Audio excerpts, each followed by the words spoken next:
अब मैं आ गया हूँ जोगेश्वरी पश्चिम मोमिन नगर कहते हैं ना, मोमिन नगर आ गया हूँ। यहाँ पर मुंबई का माहौल क्या है ये हम जानेंगे। आपका नाम बताइए। मेरा नाम जफर आजमी है और मैं मुंबई पश्चिम का रहने वाला हूँ। हाँ, तो मुंबई में एक गजानंद कीर्तिकर का बेटा अमोल कीर्तिकर चुनाव लड़ रहे हैं। हाँ, और एक रविंदर वायकर चुनाव लड़ रहे हैं, वो सिंधु गुट से हैं। यहाँ मुंबई उत्तर पश्चिम में माहौल किसका पलड़ा भारी है? मुंबई में उत्तर पश्चिम में पलड़ा सबसे अच्छा भारी है मशाल का। मशाल का रीजन क्या है? रीजन वही है कि हम लोग हिंदू मुस्लिम एकता में जा रहे हैं। उद्धव साहब हमारे बहुत अच्छे भोले नेता हैं, बढ़िया हैं। हाँ, और सिंधु गुट? सिंधी गुट तो मतलब ये है कि बाला साहब को कैप्चर किया हुआ है, उनके बाप ही को उद्धव साहब के कैप्चर किया हुआ है। तो बाप होता है, बेटे तो उनके उद्धव साहब हैं। अच्छा, बाला साहब के। हाँ, तो इनके जो तीर धनुष तो बाला साहब की थी ना। संजय निरुपम ने कुछ आरोप लगाया, मालूम है? नहीं, मुझे नहीं मालूम। संजय निरुपम ने दुबे जी हमारे एडवोकेट को मालूम होगा। नहीं मालूम नहीं।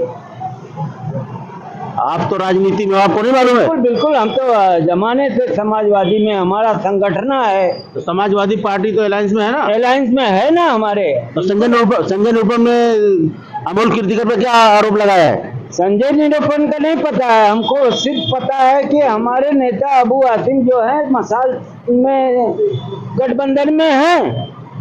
गठबंधन में तो है, तो हम उनका लेकिन सपोर्ट कर रहे हैं। मेरा ये कहना है कि उत्तर पश्चिम जो लोकसभा की सीट है, यहाँ 2 कैंडिडेट है और दोनों शिवसेना ही है। दोनों एक मसाल है और एक तीर कमान है। उसमें असली शिवसेना कौन सी है? असली मसाल ही है ना यार। तो कमान तो उधर है। तो फैमिली ट्री बना के देख लेना कमान के किधर है। मसाल हमारी है फैमिली। बाला साहब की जो है तीर कमान चोरी हो गई, मसाल पे हम लोग बाला साहब को उसकी फैमिली ट्री तो बाला साहब की उद्धव जी है ना। वारिस कौन? शिवसेना का वारिस कौन बताइए हमको। शिवसेना का वारिस तो शिवसेना का वारिस कौन? उद्धव जी ना। तो सारे विधायक चले गए उधर ना। सारे विधायक चले जाए, खरीद फरोख्त जो गद्दार होगा चले जाएगा। खरीद फरोख्त का जमाना चल रहा है, क्या करोगे? आप भी बिक जाओ कल को तो क्या करोगे? बिकाऊ चीज तो किधर भी जाए तो उसकी वैल्यू नहीं ना। आपका क्या नाम है? मेरा नाम खान है, सिकंदर खान। हाँ। हम लोग ये जानने के लिए निकले हैं कि मुंबई उत्तर पश्चिम में जो लोकसभा का चुनाव है, माहौल क्या है, किसका पलड़ा भारी चल रहा है? पहली बात तो ये है कि यहाँ पे जो माहौल है वो शिवसेना का है और शिवसेना वो है यूबीटी, मतलब उद्धव साहब की। ये शिवसेना जो है वो ही मेन है। और उद्धव साहब जो है एक पढ़े लिखे और सुलझे हुए इंसान है और उनके ही इसमें इधर इलेक्शन पावर में है। लेकिन कैंडिडेट तो अमोल कीर्तिकर है ना यहाँ से, शिवसेना के है ना। हाँ, तो वो कौन सी आप असली शिवसेना को उसको मानते हो? उद्धव साहब की। उद्धव साहब को असली शिवसेना मानते हो? जी। और यह रविंदर वायकर को? नहीं, वो सब तो धोखेबाज दगाबाज लोग हैं। सब पैसे लेके इधर से उधर होने वाले लोग हैं, वो गलत लोग हैं। वो तो हवा चल रही है कि जो यहाँ पर कांग्रेस का कैंडिडेट नहीं, समाजवादी पार्टी, किसी भी पार्टी का और कैंडिडेट नहीं है कि अलायंस में सब लोग हैं। तो एक हवा चल रही है कि मुसलमान लोग नोटा को वोट देने वाले हैं। नोटा। हाँ, नहीं, ये गलत बात है। यहाँ जो भी है पूरे पब्लिक जो है, मुसलमान कैंडिडेट जो वोटर्स जो है उनका सबका ये है उद्धव ठाकरे जी सही है। जबकि उन्होंने, आप देखिए कि भाई कोरोना के टाइम में उनकी सरकार थी, उनको ज़्यादा टाइम तो नहीं मिला, 6 महीना जो भी मिला उन्होंने, लेकिन उन्होंने लाशों की यहाँ पे ये जो डेथ हुई थी उनकी दुर्गति होने नहीं दी थी। जैसे कि भाई यूपी में और तुम्हारे बिहार में वो लाशें सब पूरे कुत्ते खा रहे थे उसको पूरा गंगा में सब बहा दिए थे, सब खुले खुले छोड़ दिए थे। वैसे यहाँ पे नहीं हुआ था, यहाँ पे उन्होंने बहुत अच्छा इंतजाम किया था। उनको अगर 5 साल का पूरा मौका मिलता तो शायद वो मुंबई को बहुत सारा, महाराष्ट्र, पूरे महाराष्ट्र को वो बहुत सारा चेंज कर सकते थे। संजय निरुपम ने कुछ आरोप लगाया था अमोल कीर्तिकर के ऊपर, उसकी जानते हो? वो तो संजय निरुपम वो लोग तो वो अलग मैटर है, उससे अपना कोई ये नहीं। अमोल कीर्तिकर हम पे ये जानते हैं, बस हम ये जानते हैं कि भाई उद्धव जी जो है वो पढ़े लिखे हैं और बहुत अच्छे सेंसर आदमी है और वो अच्छे से चला सकते हैं बस। मतलब कुल मिला के आप ये कह सकते हैं कि ये उत्तर पश्चिम में मशाल का ज्यादा माहौल चल रहा है। बस वही है। और रीजन ये है इसमें वो ईवीएम में कुछ घोटाला कर दिए, कुछ कर दिए तो वो बोल नहीं सकते। बाकी जो मतलब ईवीएम मेजोरिटी में जो आनी है वो उद्धव जी की आनी है।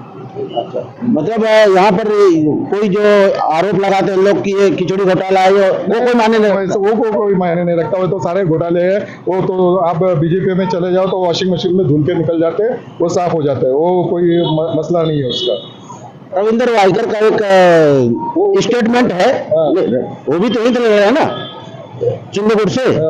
रविंद्र वाइकर पर एक आरोप लगा है कि वो 500 करोड़ का उनके ऊपर घोटाले का आरोप है रविंद्र वाइकर पर। और वो जो है ना, अभी उन्होंने स्टेटमेंट दिया है कि मैं उद्धव ठाकरे के पास गया तो मेरे पास ईडी का नोटिस आया है और मुझे बचा लो।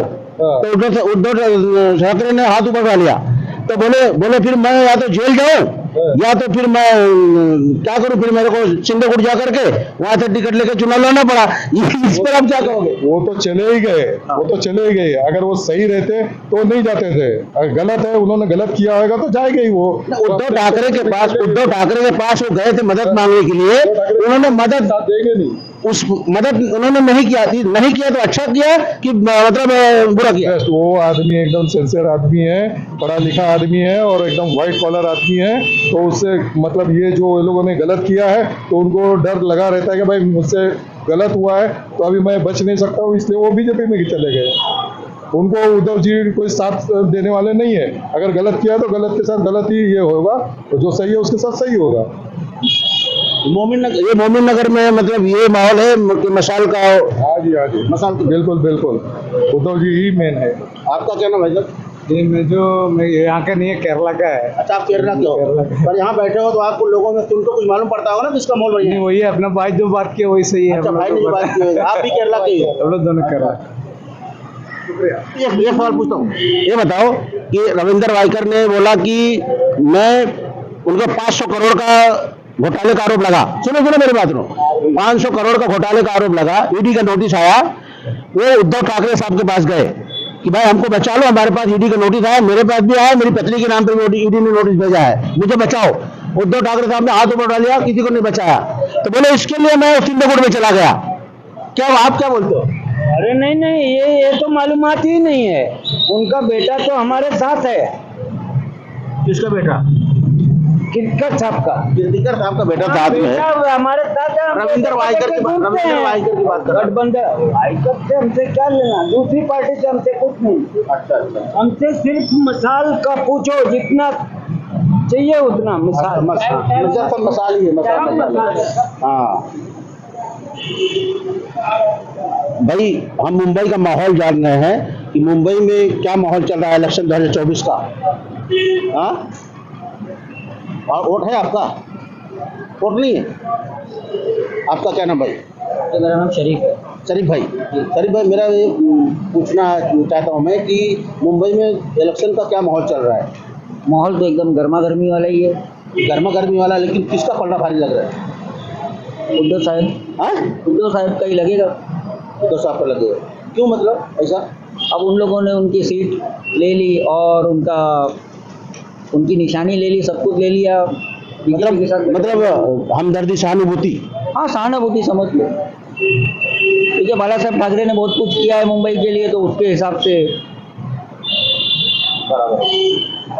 आपसे ये सवाल है कि यहाँ पर कांग्रेस का कोई कैंडिडेट नहीं है, इंडिया अलायंस का गजानन कीर्तिकर के बेटे अमोल कीर्तिकर चुनाव लड़ रहे हैं और एक शिंदे से रविंद्र वाइकर चुनाव लड़ रहे हैं। मेरा पूछना यह है कि जो ये मुस्लिम कम्युनिटी है, ये किसके तरफ जा रही है? आपका नाम? मेरा नाम रशीद चौधरी है। आपको क्या लग रहा है? मैं तो क्या लग आप रहा मेरे है को सवाल करिए, मैं भी उसका जवाब देता हूँ। मैं आपको हम एक सवाल है, हम बता नहीं सकते अपना हम आपको नहीं बता सकते क्योंकि हम तो पूछने निकले हैं। तो पूछने निकले तो कौन बताएगा? जब तुम अपना नहीं बता पा रहे हो तो कौन बताएगा? और दूसरी बात, दूसरी बात, आप मुंबई के हो, महाराष्ट्र के हो जी, तो तुमको क्या लगा कौन सी पार्टी आने से अच्छा है और ना आने से अच्छा है? देखिए हमें पता है कि हमें क्या बोलना चाहिए, लेकिन हमारा बोलना उचित नहीं है। पहले जो लोग धोती पहनते थे ना, हाँ, ये आखिरी साल है। अब भी नहीं जागे तो धोती को फाड़ के रुमाल बना के पहननी पड़ेगी। क्या पहननी पड़ेगी? धोती को फाड़ के रुमाल बना के। कोई भी फिर आगे दुनिया में आएंगे बोले फिट रहेंगे तुम्हारे, वो रिश्तेदार तो नहीं ना, बोले तुम्हारे पिलर एकदम फिट रहेंगे। अब धोती छोड़ो, धोती फाड़ के रुमाल बनाओ, उसको पहन लो। अब भी नहीं जागे। रशीद मियाँ, चाहे मैं हूँ चाहे आप हो, कोई भी कौम तो कोई भी रहे, मुसलमान की कमेटी नहीं, ना हिंदू ना मुसलमान, ये जात पात, तुम मीडिया वाले जात पात वाली सवाल, मुसलमानों की बात कहाँ आ रही है? इलेक्शन का मुसलमान ही दे रहे क्या? नॉन मुस्लिम नहीं दे रहे? तुमने सवाल ही गलत कर दिया। पहली बात तो तुम यहीं पे आके माहौल खराब कर रहे हो सिचुएशन। अगर ये सवाल मैं तुम्हारे वहां आके अगर ये करता, आप भाई मुसलमान लोग क्या करो, मैं तो माशाल्लाह ठीक कह रहा हूँ मुसलमान हूँ, भाई आप मुसलमान लोग किसको वोट दे रहे हो? तो ये सवाल बैठ सवाल है। क्या है? पहले बोलो मुंह से, बैठ सवाल है, गंदा सवाल है। हमारा गंदा सवाल है ये। सुनो, हमारा काम यह है, नहीं आप, हमारा काम यह है कि आम जनता क्या सोचती है। तुम मुसलमान आम क्यों, जनता क्या सोचती है? मुसलमान क्या बोले तुमने? हाँ? तुमने क्या बोले? मुसलमान की आज किस फेवर में मुसलमान? पहले कांग्रेस की तरफ लोग ज्यादा रहते थे, पहली अब बात ऐसा माहौल नहीं है, बदल गया। पहली बात एकदम क्वेश्चन करो ना, एकदम कॉमन करो। हाँ, कोई कास्ट को लेके मत करो। कोई कास्ट को, अभी कोई कास्ट को नरेंद्र मोदी जी बांट रहे हैं। नरेंद्र मोदी जी, हाँ, बांट रहे हैं, क्या बांट रहे? प्रधानमंत्री है ना हमारे देश के, हाँ तो बांट रहे हैं, हिंदू मुसलमान कर रहे हैं। कर रहे हैं ना, तो हम क्यों तो वही चीज हम आम जनता के बीच में, आम जनता के दिमाग में क्या चल रहा है? मतलब आम जनता के दिमाग में तो कुछ नहीं, अभी भी 15 लाख प्रधानमंत्री की बात कोई सुन रहा है क्या? ऐसा मैं बोलने का मतलब है। नहीं, आप सवाल पहले गलत किए। मुसलमान मत वो लाओ, कास्ट लाओ मत। आम प्रधानमंत्री जब कास्ट ला रहे हैं तो हमारा काम है हम जनता से पूछे। वो तो सियासत है, वो कुछ भी लावे। हाँ, सियासत है, कुछ भी लावे। तो सियासत की बात हमें जनता तक पहुंचाना है ना। हम तुम तो आम है ना, मेरा काम है। तुम उनको कर दो, उनके मुंह से अच्छी लगती है हिंदू मुस्लिम, जहाँ ये जो भी जात पात की बात है। हमारे तुम्हारे पूछा कि नहीं मैंने? नाम पूछा पहले, तुम लोग से नाम पूछा मैंने? नहीं पूछा ना, पहले चाय पानी पूछा ना, फिर नाम पूछा ना। अब आप हिंदू होते नहीं पिलाऊंगा। अरे जात पात की बात, सवाल पहले क्वेश्चन तुम करो मत तुम यार। अब तुम प्रधानमंत्री जी 15 लाख रुपया बोले थे, साला मेरा तो अकाउंट भी नहीं था, मैं अकाउंट खुला के बैठ गया, 1000 रुपए की मापेन कर दिया। लेना तो क्या, अब तो देते जा रहे ले। 2 किडनी है ना, एक किडनी से काम चल रहा है। ऐसा वक्त ना आवे कि एक किडनी पे रह जावे, बोले एक निकालो, चलो 2 है, एक पे काम चल रहा है, एक निकालो। वक्त ऐसा ना आवे, और पहली बात, सवाल भी करो तो अच्छे सूझबूझ वाले सवाल करो, अच्छे क्लासिक डिसेंट सवाल करो कि ताकि सामने वाला जवाब भी डिसेंट दे। और दूसरी बात, महाराष्ट्र जिनका गढ़ है तो पावर, जाहिर सी बात है उनकी। महाराष्ट्र की बात करो, जिनका गढ़ है तो पावर भी उनकी बात है। और दूसरी बात, हमारे लिए तो उद्धव साहब तो नो डाउट हमारे बम्बई के लिए तो बेस्ट है, क्योंकि शिवसेना के कॉर्पोरेट राजू पेडनेकर, हाँ, वो भी बेस्ट है, यहाँ का हीरो है वो। बराबर। एक सिटी पे आता है। ऐसे जो कर रहे उनको सपोर्ट करो। मैं तुम्हारी बात करो ना मेरी बात करो। अगर नरेंद्र मोदी करा, जबान दे रहा, मदद की बात, उसकी इसकी फेवर करो। और वो नरेंद्र मोदी जी जो आप जो रहे हो, मैं तो मतलब जी काका जी, अरे हमारा घी खा गया हो। हमारे देश का प्रधानमंत्री है। हमारी गुजराती में घी को जी बोलते हैं, वो हमारा घी खा गया। तेल पे देश का प्रधानमंत्री नहीं है तो क्या करे देश का प्रधानमंत्री लेके? जी बोलना पड़ेगा ना। अब 15 लाख क्या हुआ? हाँ, 15 लाख का। मेरा बाप मेरे बोले बेटा शाम को मैं चॉकलेट लेके आऊंगा, शाम को चॉकलेट लाके देता है, पड़ोसी बोलते शाम को चॉकलेट लाके दूंगा, पड़ोसी बोलते नहीं लाके दे रहा है। क्यों लाके दे रहा? बाप थोड़ी है मेरा वो। तो नरेंद्र मोदी जी जो पहले जी थे ना, जिनकी जी की जबान को बोलो, जो जबान थी ना साफ करके दिल खोल के बताओ, ये था, ये करने का था, ये देने का था, वो पूरा आधा कर लेगा ना। तो मेरा ये कहना था, हमारे वहां तो महाराष्ट्र में पैदा हुआ हूँ, बड़ा हुआ हूँ, और इंशाल्लाह महाराष्ट्र की मिट्टी में जाना अपने को। तो हमारे लिए तो उद्धव साहब एक नंबर यहाँ। बाकी नसीब है, हार जीत की तो एक सिक्के पे 2 पहलू रहते हैं, समझे? या तो कैसा है ना, नोट डोर वॉट डोर। तो मेरा ये कहना, उस जगह पे ऐसा है। अभी आपसे बात करूंगा। हमारे यहाँ पे तो कोई हमारे पूरे एरिया में कोई 200 500 5000 वाले नहीं है, यहाँ पे 5 लाख वाले नहीं है कि लेके रैली करे काम, हार तो हार, जीत तो जीत, मगर खुले दिल से अपने अपने दम से करते हैं, अपने पैसे की चाय पी के करने वाले लोग यहाँ पे है। ये एतराफ में पूरे एतराफ में लोग ऐसे अपने पैसे की चाय पी के काम करने वाले हैं। ये ना के एक क्वार्टर दे दिए और मुर्गी दे दिए, जो भी स्टाइल में बोलते होंगे, जो मीडिया वाले बोलते हैं ना, ये ऐसा नहीं है यहाँ पे। और आप भी महाराष्ट्र में रहते हो, आप भी सोच समझ के वोट देना है। दो में से किसी एक को भी देना, सोच समझ के देना। फिर धोती फाड़ के रुमाल, समझ गए ना आप, फिर बोलो नहीं। हाँ, अभी 10 साल में तो पटलून पे थे। देखो मेरा ये कहना है कि अगर प्रधानमंत्री हमारे देश का हिंदू मुसलमान कर रहा है तो हम वही जानने के लिए हम जमीन पे उतरे हैं, वो जानने के लिए कि इसका रिएक्शन क्या आ रहा है। मैं रिएक्शन जानने के लिए उतरा हूँ। आकाश पे थे, तुम आकाश पे आए? अरे आकाश पे नहीं था, तभी तो मैं आया हूँ। तुम्हारा सवाल गलत था। तुम मुसलमान कम्युनिटी किसकी फेवर में, किसको? अरे यहाँ पे हिंदू वोट नहीं है, यहाँ पे महाराष्ट्र में। आप मेरे समझ नहीं पा रहे हो। महाराष्ट्र सब समझते हैं। मैं ये कोशिश कर रहा हूँ कि जमीन पे लोग हिंदू मुसलमान नहीं करते हैं, जमीन पे तो भाई भाई है। तुम्हारा सवाल पहली बात तो गलत था। तुमको ये बोलना चाहिए भाई आज की तारीख में कौन सी पार्टी का पराड़ा भारी है, हल्का है। तुम डायरेक्ट मुसलमान कमेटी किसको फेवर कर रहे हैं? अरे वो सवाल हुआ ये, इसकी बात करो ना। भाई क्या भाव गेहूं खा रहे थे, भाई क्या भाव असले था, क्या भाव तेल था, मुसलमान क्या फेवर? अरे मुसलमान क्या फेवर कर रहा है यार? मैं ये बोल रहा हूँ कि प्रधानमंत्री मुसलमान हिंदू कर रहा है। हमने दोनों, उसका काम है उसका यार। तो समाज में जमीन में क्या लोग सोच रहे हैं, मैं वो पूछ रहा हूँ। जमीन में क्या हाल है? 15 साल में अभी तुमको अभी टाइम मिला तुमको, 15 साल में 15 साल में अभी टाइम मिला आपको। नहीं मान दे बुरा 15 साल में अभी टाइम मिला आपको, और अभी टाइम मिला। नो डाउट, चलो आप बहुत बिजी थे, पूरा महाराष्ट्र में घूमते घूमते आपको 15 साल हो गया। पर आने के साथ में आपने क्या बोले, मुसलमान क्या फेवर? अरे मुसलमान की क्या बात कर रहे हो? आवाम क्या बोल रही हो बोलो ना तुम। हिंदू मुस्लिम भंगी जात कोई भी हो, मुसलमान किसको वोट कर रहा है, किसको नहीं कर रहा हो, चलो तुमने पहले ही सवाल जवाब तुमने गलत कर दिया तुमने। और ये सवाल दूसरी और कई जगह पे मत करना, यहाँ तो फिर भी व्यापारी लोग रहते, दूसरी जगह जाहिल लोग रहते। ऐसा लगेगा तुम जात पात कराने आए हो।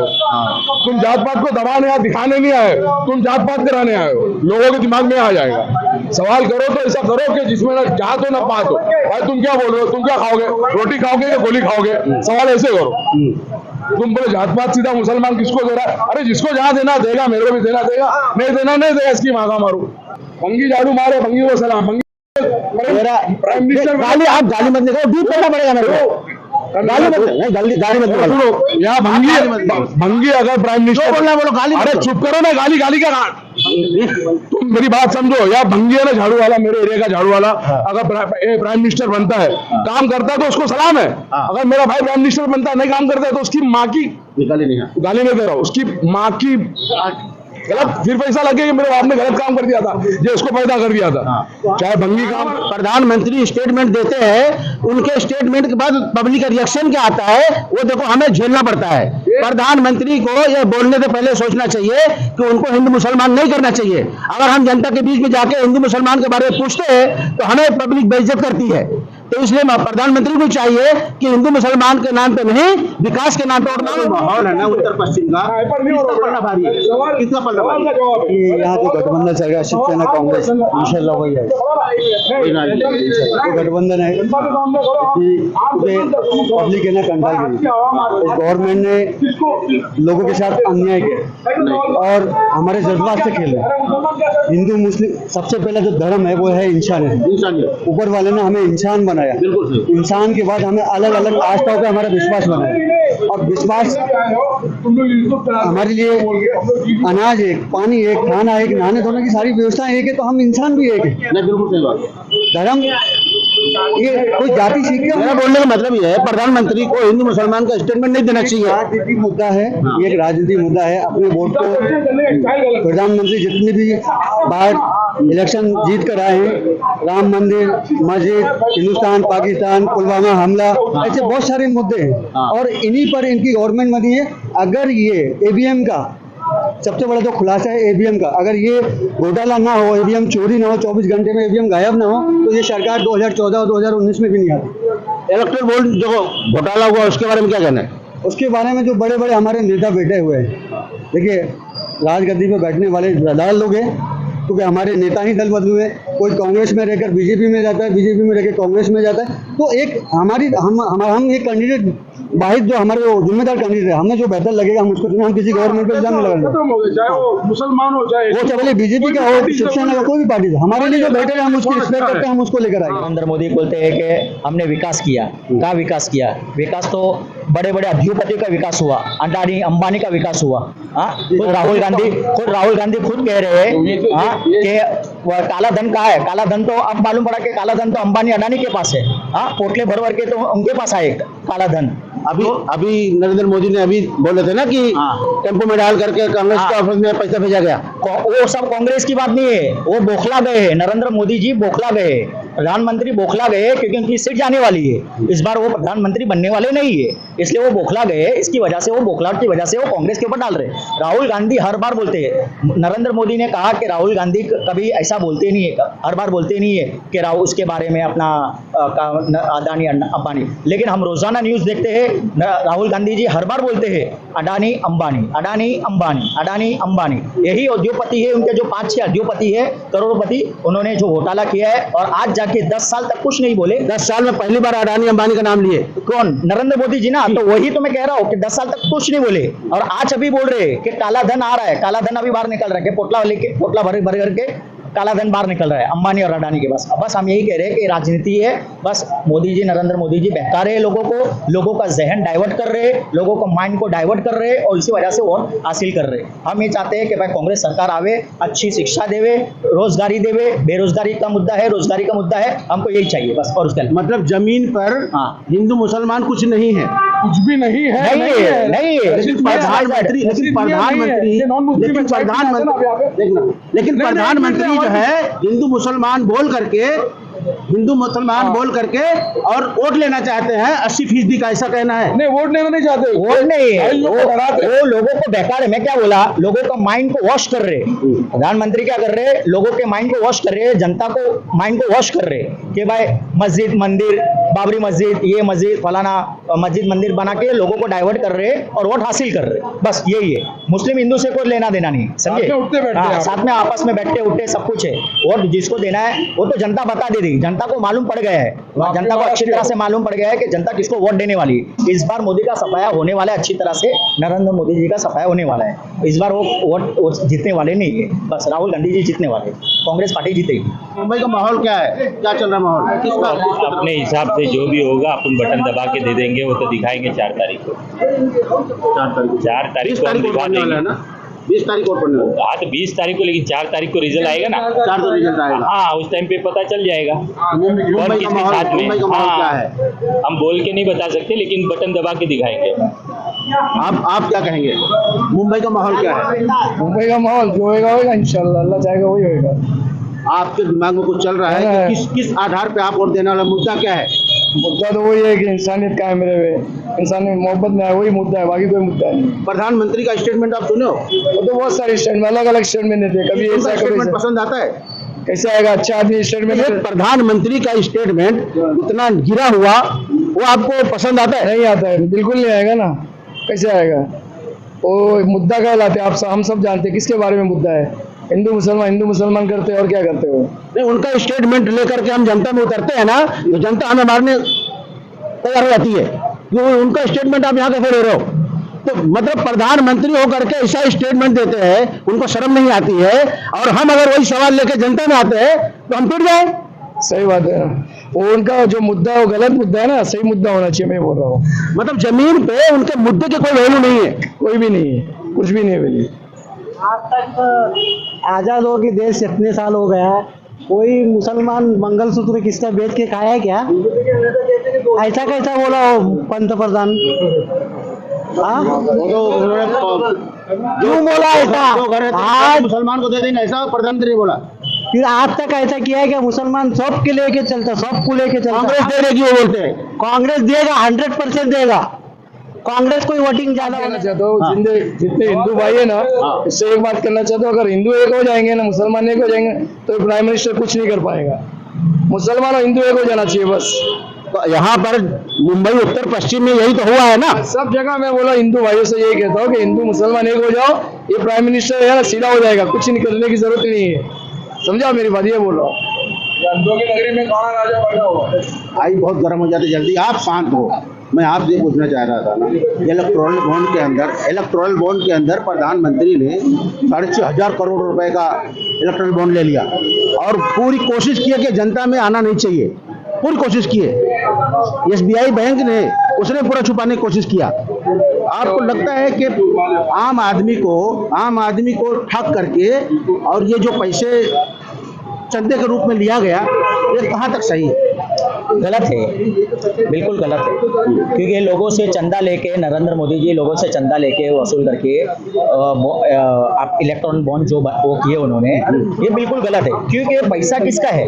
पैसा आम जनता का पैसा है, समझिए, आम जनता का पैसा है। उन्होंने जो पैसा हमारा जो कमाया, वो जो उन्होंने GST लगाया, उन्होंने हर चीज़ कानून पे लगाए, उन्होंने जो भी कानून लगाए उन्होंने, तो वो जो हमारे जो आम जनता के जो पैसे से जो उन्होंने लगाए, और वो किसको दिया? वो खरबपति अरबपति लोगों को दिया उन्होंने, नरेंद्र मोदी ने। मैं पहले से आपको कहा कि अंबानी अडानी को ही उन्होंने दिया। जो नरेंद्र मोदी उनके फ्लाइट में जाते हैं, उड़ते हैं, अडानी के फ्लाइट में उड़ते हैं, सब कुछ करते हैं, वो अंबानी और अडानी को ही दिए, उनके मित्र को दिए उन्होंने। तो देश का जो पैसा है, वो देश का पैसा है, सब उनके पास ही जा रहा है। तो जनता का क्या फायदा? 10 साल के अंदर कभी उन्होंने गरीबी, बेरोजगारी, गरीबी के पास गए? कोई किसी के घर पे गए? वो नरेंद्र मोदी किसी के घर पे गए? राहुल गांधी वो एक वाहिद वो है मंत्री है तो जो सबके घर पे जाते हैं। पुलवामा जब यानी ये क्या बोलते हैं, वो यूपी के अंदर हाथरा का जो हादसा हुआ, उनके पास भी गए हैं, कई पीड़ितों के पास भी गए।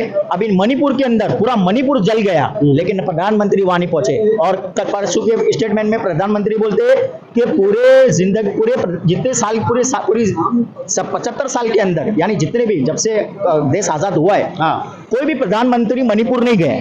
और नरेंद्र मोदी कहते हैं कि मैं गया हूं, तो प्रधानमंत्री तो गए ही नहीं वहां। पूरा मणिपुर जल गया, वहां की जनता कह रही है, और नरेंद्र मोदी वहां पहुंचते ही नहीं। राहुल गांधी वहां जाते हैं, लोगों से पूछते हैं कि क्या क्या करना, तो वहां राहुल गांधी सबके घर पे जाते हैं, एजुकेशन है, लोगों के से बात करते हैं, सब कुछ करते हैं। तो ये होना चाहिए, असल ये होना चाहिए लोगों के पास, रोजगारी का, बेरोजगारी का मुद्दा होना चाहिए लोगों के पास, जनता के पास होना चाहिए। नरेंद्र मोदी जी ने कुछ नहीं किया, 10 सालों के अंदर कुछ नहीं है। बस उनके मित्र जो है, जो 5 उद्योगपति, जो खरबपति है, उनका भला किया उन्होंने, और बाकी कुछ नहीं किया। बस हमारा सवाल। सर आपका क्या नाम है? मैं जैसा नहीं, भले से नहीं हो, आप तो देश के ही तो हो ना जी। आपका क्या कहना है कि इस बार भाजपा या कांग्रेस किसका पल्ला भारी रहेगा? लगभग कांग्रेस का रहना चाहिए। कांग्रेस रहना चाहिए। रीजन क्या है? सब तकलीफ में है, रोजगार है नहीं ठीक से, और हर कोई स्ट्रगल कर रहा है, घर के हालात ठीक नहीं है, हर जगह देखो तो सब तकलीफ में है, हर जगह परेशानी चल रही है। बस एक होके सब, अगर चीटिंग से, अगर सही तरीके से वोटिंग हो तो कांग्रेस ही आएगी, अगर चीटिंग होगी तो भाजपा आएगा। EVM का मसला है,